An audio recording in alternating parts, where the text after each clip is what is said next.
बारग' माने बिटिसिनि डेपुटि चिफ बरगयारिया बुंदों जे UPPL नि माने दैमानि माथावरिया दायो बायफ्लेबाय बिदि होननानै बुंदों बे बेलायाव बिथांमोननि बियो सानखांथिसो बिथांमोननि राजखान्थि दोलोआ गावनो दिखारा जानानै दङ दिनै जेनेरेल सेक्रेटारियानो बिथांमोना खैबार खारो खैबार सोलायो बे मोनसे बिथांमोननि साननाय आरो बिथांमोना साननानै जोंनि UPPL नि खोथाखौ हयथ' बिदि बुंनो हागोन नाथाय दिनै बिथांमोना जेसेबांखिनि हाबाफारि लाया मानो रायजोफोरा बिथांमोननि साननाय बिथांमोननि मावनाय दांनाय बेखौ जिहेतु 17 बोसोर मोनखाबाय दा बे 17 बोसोर रोंगौथि मोननायनि उनाव बिथांमोननि सानखांथिखौ मोनदांथि मोननायनि उनाव बिथांमोनजों रावबो थाङा बिथांमोनजों सासे सानै जायफोरा खामानि मावगासिनो दङ बिथांमोननि दोलोनिनोखा दा बेखायनो जोंनि UPPL दोलोआ दिनै गोग्गोमैनो दङ दिनै जोङो मोनफ्रोमबो समस्थियाव जों खामानि मावगासिनो दङ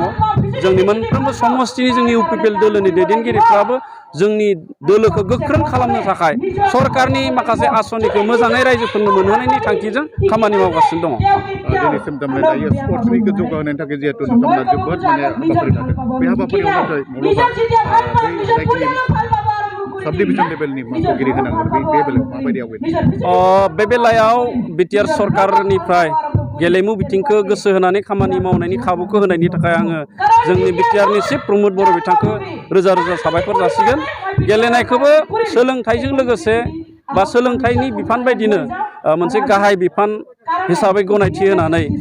गेलेनायनि बिथिंखौ जौगाहोनो थाखाय गोबां खामानि मावदों जोंहा स्पर्ट्स डेभेलपमेन्ट बर्ड दाबाय आरो बे स्पर्ट्स डेभेलपमेन्ट बर्डआ माखासे सोलो रनसायबाय जाय सोलोखौ जों दिनै साब डिभिजन VCDC लेभेलसिम जोङो लाबोनानै जोंनि गेलेगिरिफोरखौ जौगाहोनायनि खामानिखौ जोङो मावनो नागिरदों मोनफ्रोमबो समस्थियाव जोंहा बिर सिलागां बसुमतारिनि मुङै 5 कोटि रांनि स्टेडियाम जों बानायनायनि जोंहा DPR रेडि जाबाय आरो बेखौ जोङो नैबे दैज्लांनि सिगां बेनि खामानिखौ मावगोन